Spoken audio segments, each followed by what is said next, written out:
Sorry, brother. Inshallah, we'll begin. Bismillahirrahmanirrahim. Alhamdulillah. Alhamdulillah Rabbil Alameen. حمدا كثيرا طيبا مباركا فيه مباركا عليه جل جلاله وعظم نواله والصلاة والسلام على سيدنا المصطفى وعلى آله وأصحابه بدون إضافة للانتقاء ما بعد.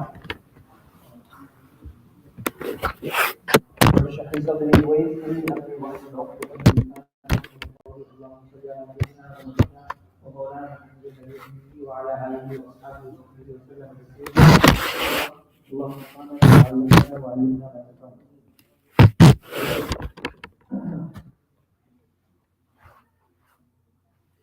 In the previous session, Alhamdulillah, we were able to discuss the events leading up to the auspicious birth of Rasulullah sallallahu alaihi wasallam. We discussed how Abdullah, he fell sick on a trade caravan to Syria, and due to that very sickness he passed away. And his marriage to Amina bint Wahab prior to that. And we also discussed a tradition, or not a tradition, but rather a means for the previous Arabs or the times of Jahiliyyah, or a method of anyone at that time to preserve or remember dates. For example, we discussed the year of the elephant, in which this was a means, or not just this particular event in specific, rather they would use major events in that timeline to preserve the dates, to preserve or remember other momentous occasions. So for example, as we discussed that when we hear about Rasulullah sallallahu alaihi wasallam's birth, we say that Rasulullah sallallahu alaihi wasallam was born in the year of the elephant. Though there are differences, inshallah, as I'll present the two differences among the ulama, among the scholars, as to the exact date, or not even the exact date, the approximate date as to when he was born. But this was a means of preservation of dates, when they would say that he was born in such and such event, in this such and such year of such and such event. So it was automatically they understood he was born close to that time.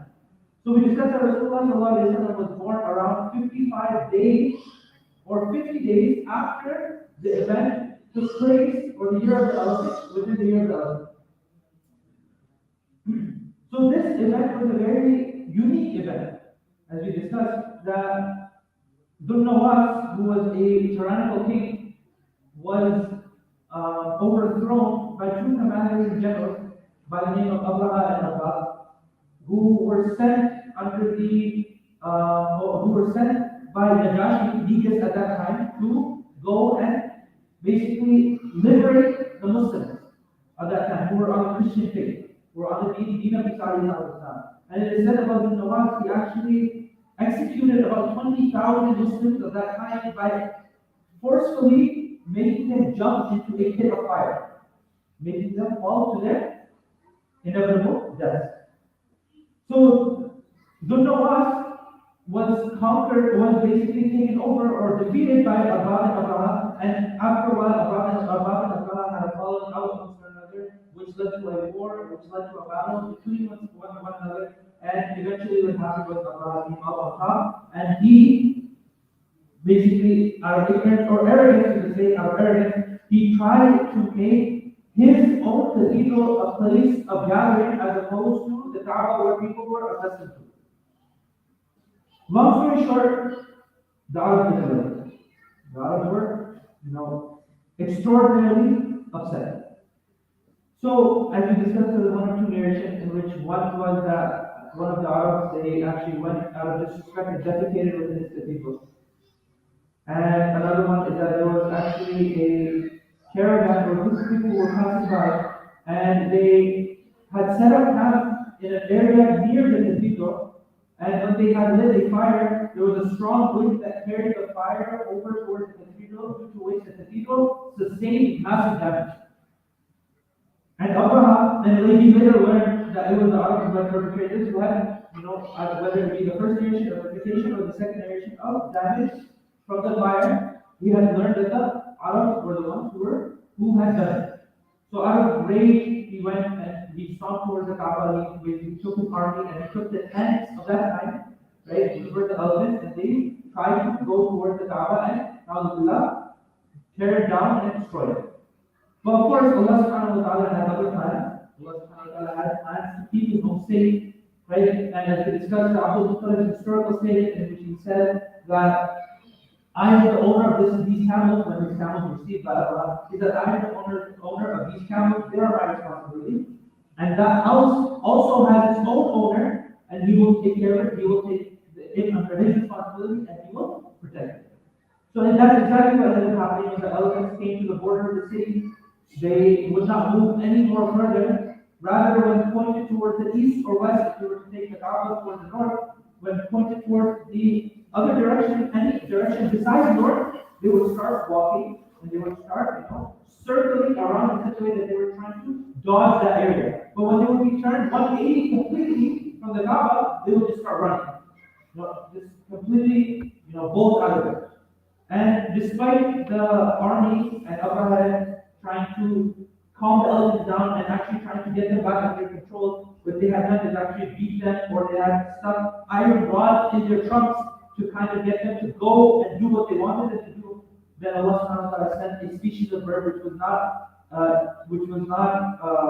originally found within the area, which was actually a species which was never ever seen in that area. They were carrying pebbles, and Allah subhanahu wa ta'ala had made it such that the pebbles would drop over, and they dropped it over Abraham and his army, and they had suffered massive loss. And the pebbles were such that they were like bullets that were hitting the ground. They were like bullets that were hitting the ground. Now we know of, now this is something very off-topic, right? The way that they explain it is that, especially with the way he explains it is that there are different types of guns, right? There are different types of guns. There are certain guns which produce massive recoil, right? Where there's a lot of recoil when a person fires them, right? They kind of push you back. But there's also certain guns which not only produce massive recoil, but also they pack a punch. They pack a massive punch.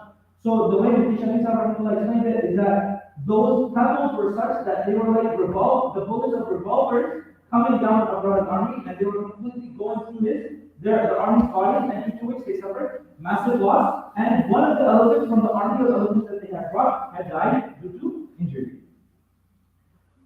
Now, further we discuss, and actually at that time, as you know, Abdul Muttalib, at that time he had being in charge of the city of Makkah, had taken the people of Quraysh to a nearby mountain where they sought refuge until afterwards they had, until afterwards they had learned that Abraham and his army had, basically had been defeated by Allah subhanahu wa ta'ala, and he had made a very lengthy dua he made when he was actually holding on to the locks of the Kaaba. And Abraham, as we all had discussed previously, did not pass away at that moment. Rather, Allah subhanahu wa ta'ala inflicted him with such a disease that his body parts were started to decay. And they were decaying so much so that his body parts actually, limb by limb, started falling off of his body entirely. So a very slow and painful death for someone who tried to wage war against Allah. But now, inshallah, today we'll be discussing the auspicious birth of Rasulullah sallallahu alaihi wasallam. And the Messenger of Allah sallallahu alaihi wasallam's birth was a very unique event. And along with his birth taking place, there were other events which took place around, which a lot of people attested to the indication of a boy being born within the people of Quraysh. So, the first and foremost thing is that when Rasulullah sallallahu alaihi wasallam was born, there was a certain luminance or radiance within the household. And as I mentioned, there are scholars who differ as to the date of when Rasulullah ﷺ was born. And we discussed this previously, that there is no exact date as such when Rasulullah ﷺ was born, because there was really no system to track the exact dates and times as to when a person was born or when a person had an exact event. Or this is the way that they were tracking was that they would lay it out over another major event and relate it to that event. Likewise, like I mentioned, the Messenger of Allah was born in the year of 11. So, but there are certain scholars who have some opinions as to when he was born, right? One of them is that he was born on Monday, the 8th of Rabiul Awwal, and it was corresponding to April 570 after death, or at 80, right?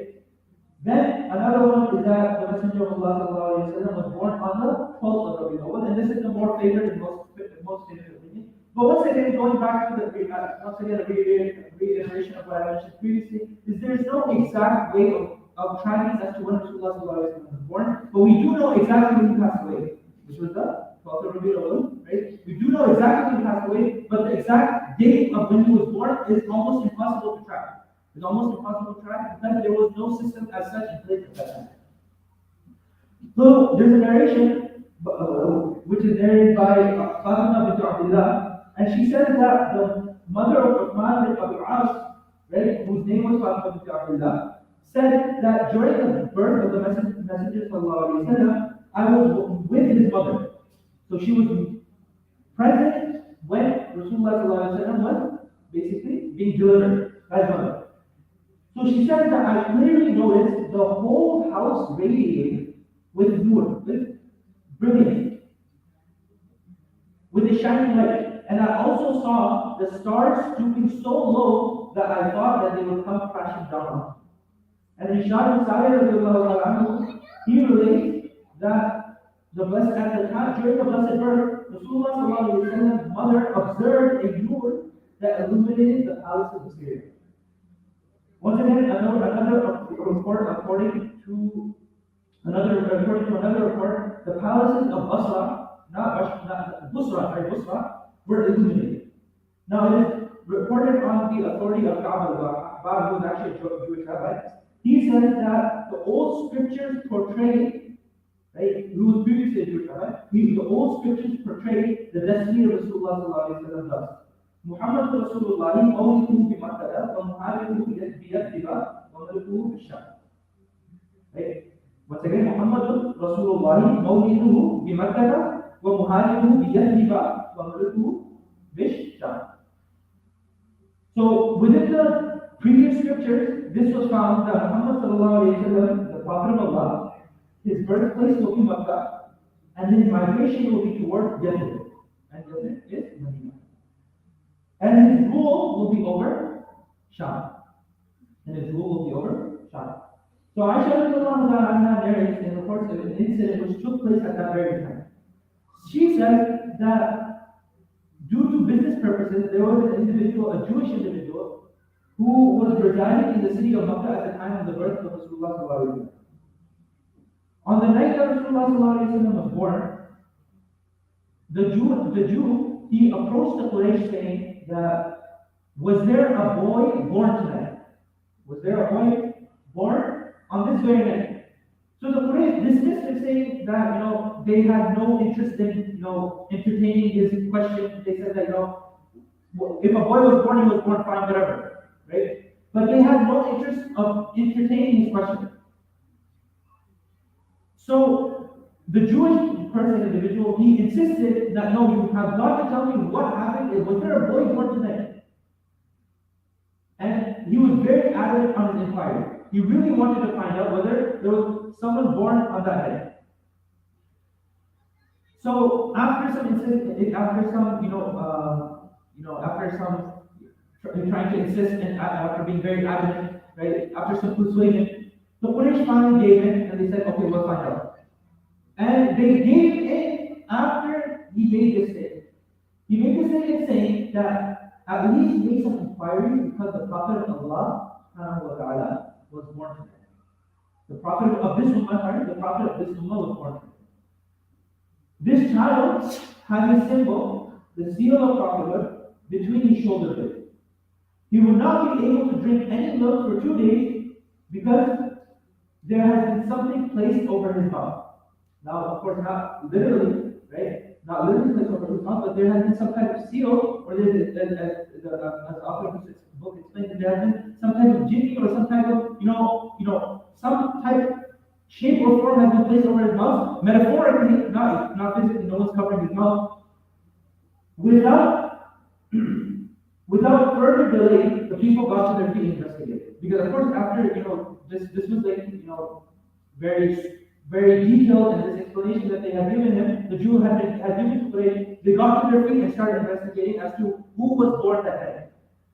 And finally, they ended up finding out that there was a boy born to Abdullah bin Abdul Muttalib. Right? Of course, he was not around at that time, but there was the son of Abdullah bin Abdul Muttalib that was born. The Jew, after finding out that yes, his inquiry and his question came out positive, that there was a boy born, he insisted that let me go and meet that boy. Let me go see that boy. When this Jew, his sight fell upon the seal of prophethood, and his sight fell upon the thing that in the very detail he explained to persuade the Quraysh, he fainted. He lost consciousness. After losing consciousness for a while, when he regained his consciousness, he started saying that the prophethood has been lifted from Bani Israel. He started saying that prophethood has been lifted from Bani Israel. If we look, majority of the prophets ﷺ were sent to who? Bani Israel. Musa alayhi salam, Isa alayhi salam. All of these big prophets ﷺ, Harun alayhi salam, right, were sent to one nation because they were so stubborn. For lack of a better word, very stubborn. Right? Musa alayhi salam, despite all of his efforts, despite all of his kindness, despite basically asking for each and every single thing that they asked him to request from Allah, despite all of those things, they never received. Right? But yet, after this Jew after all of that, this Jew said, prophethood has been lifted, has been taken away from Bani Israel. And of course, Rasulullah was a prophet who was raised amongst them, not the Jews, but from amongst them, others. And he made this statement, not in general, addressing the Quraysh. Prophethood has been lifted from Bani Israel, O people of Quraysh. This infant will launch such an attack upon you that news of this attack will rapidly spread from east to west. Now, of course, the Jews, they really dislike this. They really dislike that despite all of the prophets that were sent to them and their people, when Rasulullah was sent, and within their own divine scriptures, there is evidence and there is, there's clear indication that there will be a prophet coming. As the Jew himself admitted in the very beginning that the prophet of this ummah will be born. And he will be born and he will have a symbol of prophethood. This was something very clear, this was something very, known amongst them. But yet, still, nonetheless, they, of course, would take everything from that negative sense. So he said this and portrayed this in a way to the Quraysh that he will launch an attack on you. You should be very wary of it. You should be very careful of it. He will destroy you. But of course, the complete opposite. When we look into the life of Rasulullah, never once do we ever see Rasulullah when he marched into the city of Makkah, after all of the pain and suffering that the people of Quraysh had caused him, right? After all of the things that he went through, right? His daughter, when he started preaching openly, his daughter being forcefully divorced by Abu Lahab's son, right? Him being, mocked, made fun of, him being, taunted, him being threatened, his life being at stake every single living and waking moment, to a point that the Quraysh, they actually would have a place amongst them. It was known as Dar al-Nadwa. It was known as Dar al-Nadwa. And this was actually known as a secret meeting. Dar al-Nadwa was a place where, we can say the top 1% of the Quraysh would meet and have meetings in secrecy. Right? So they had a mashwara, they had a gathering discussing how to stop Rasulullah and how to deal with him, and the opinion that came by which what led to them actually waiting outside of his home prior to him and Abu Bakr meeting. The opinion was that let's kill him. Right? So this was something that when we marched into the city of Makkah, despite all of these events taking place, never once did Rasulullah say that you did that to me back then. You did that to me back then. You knew who I was. Majority of you knew and accepted my prophethood, but out of arrogance you didn't accept. Right? Arabic didn't accept Islam. We know it's famous that people like Abu Jahl, people like the leaders of Quraysh, would actually sit at the window of Rasulullah sallallahu alaihi wasallam, listening to him recite Quran because they know it was the truth. But now once Rasulullah sallallahu alaihi wasallam ever turn around and tell them to watch. You know what we say, watch. Watch. One day I'll get you back.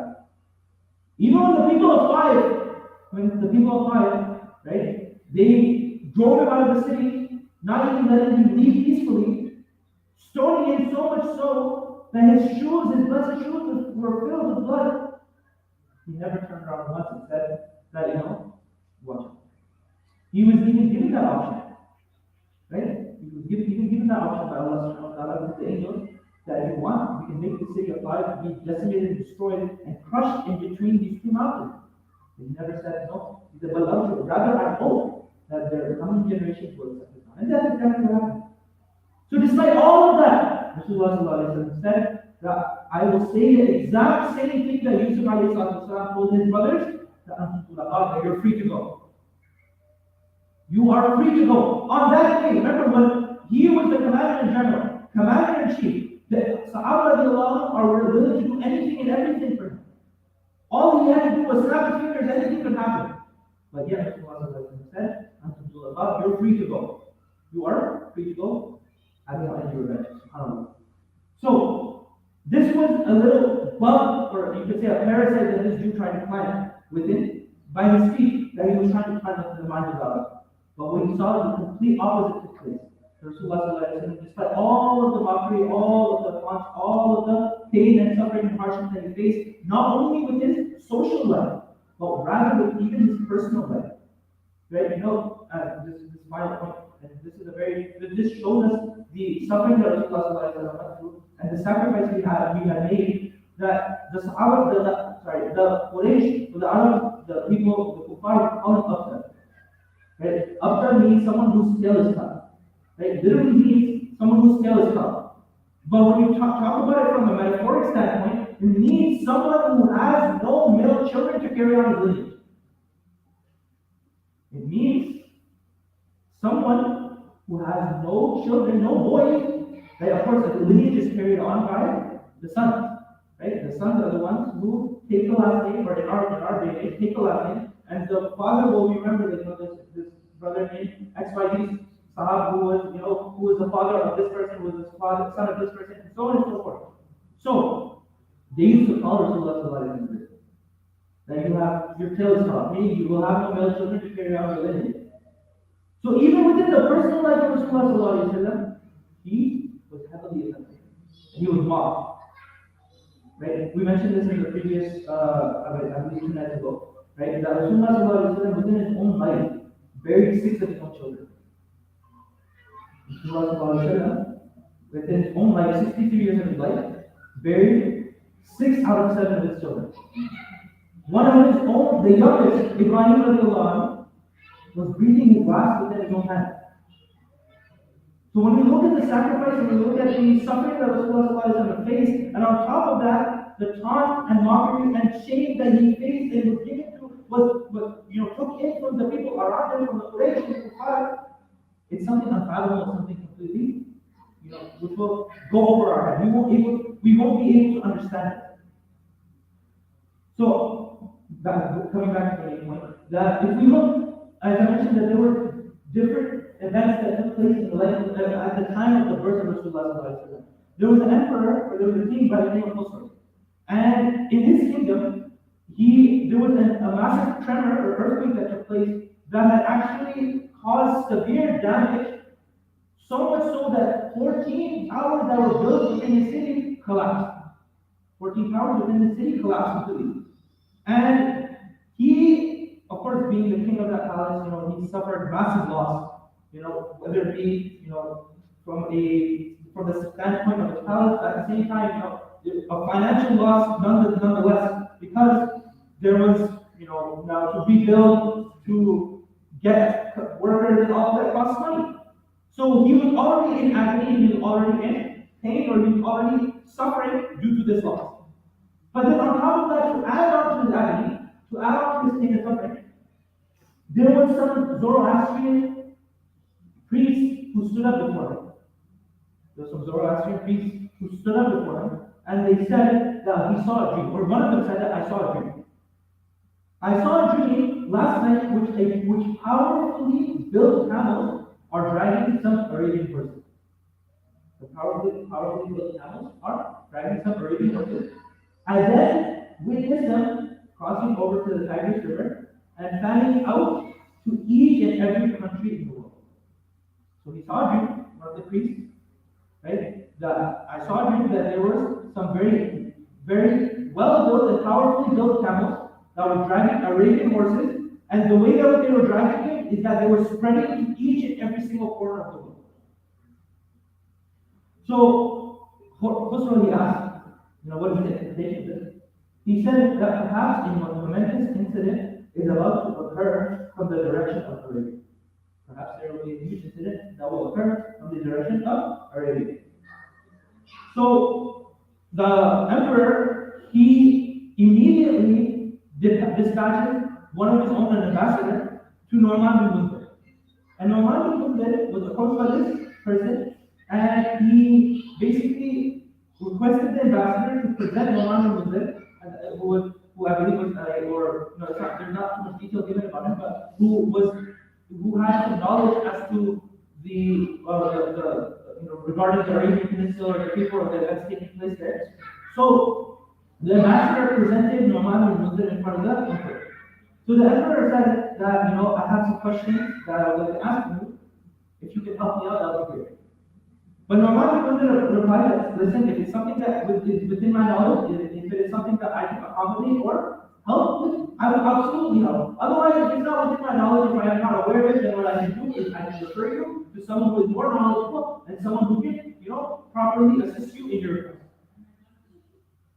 So,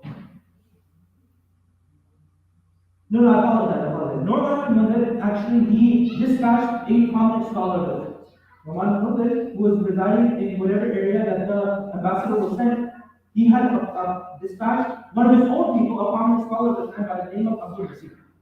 Abdul Nasir, he was, he's the one who made the statement that if I know, I will tell you, otherwise if I don't, then I can refer you to someone who is more knowledgeable. So Abdul Nasir was asked by the emperor that, do you know, or do you have the information that I seek and I wish for? Abdul Nasir replied that, you can disclose to me whatever it is.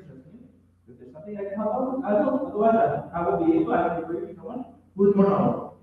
Then the emperor brought him up to date and brought him up to speed as to what was taking place, the towers that had collapsed, the dream that was saw by the Zoroastrian priests, right? So then Abdul Nasir said, perhaps my uncle, who is my maternal uncle, my mother's brother, Seerat can help you. He can help you and he can give you information about your request.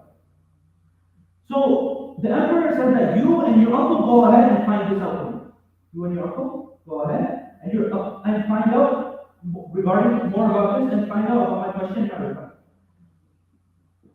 So Abdul Nasir, when he departed towards Sham, where his uncle Seerat was situated, where he resided, when he reached there, Seerat was actually upon his death. He was very close to passing away. And he was breathing his last.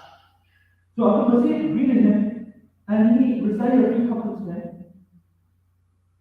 When Seerat heard reciting these couplets of poetry, he turned toward him and said that Abdul Nasir comes dashing to Seerat when he is about to breathe his last. Have you been sent by the emperor because of the tremor that struck his palace? He was aware. Because of the tremor that struck his palace. Because of the fire. And also, one of the things that I discovered that at that time there was actually a fire which had been burning for the previous 1,000 years. There was a fire which was very sacred to them and had been burning for the previous 1,000 years. And that night, when the earthquake struck, or around that same night, the fire had extinguished. So this was some cause of concern for them. So Seerat said that when this fire extinguished, Abdul Nasir comes to me when I'm breathing my last. This fire is extinguished. There has been a tremor or an earthquake that has completely flat and leveled these buildings or these towers.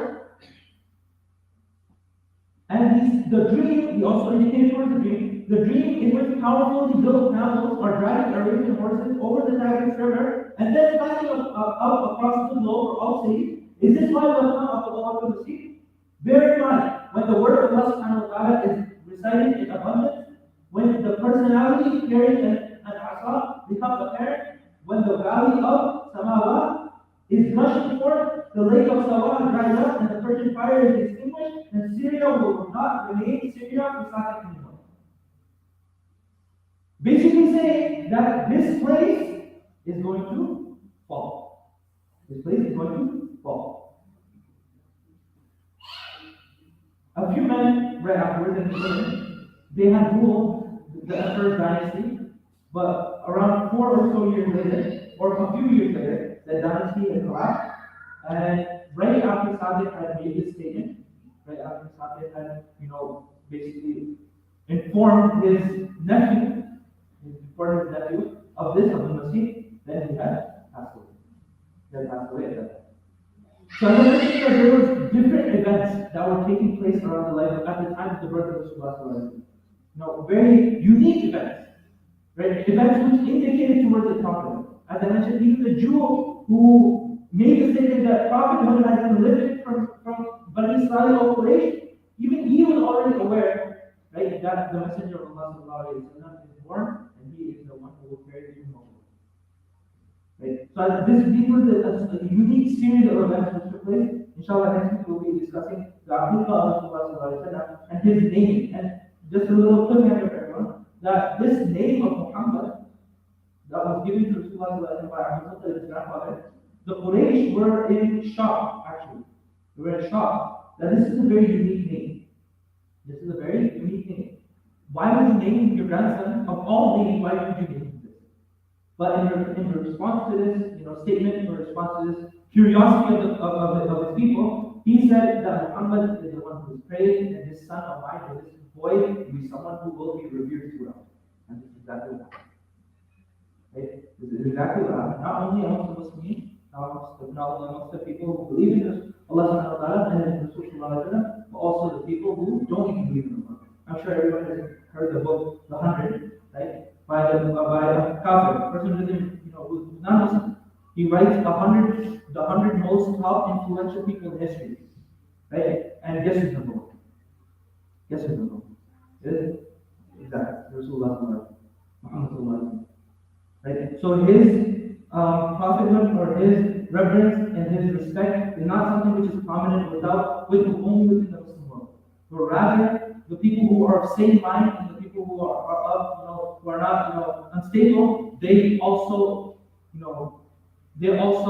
concede that Rasulullah was a person who was respected, someone who brought massive change to this world. May Allah subhanahu wa ta'ala give us all the benefits.